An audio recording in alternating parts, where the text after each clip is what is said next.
Hello everyone. Today we talk about how to fix the app of closed VPN.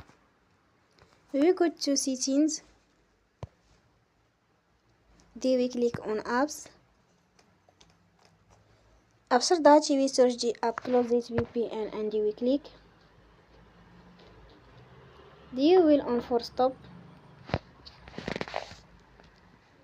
After that we go to storage. Then we click on clear cache. You will go to Play Store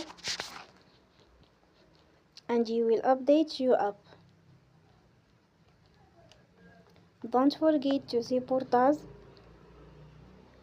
by like and subscribe. See you next time and thank you for watching.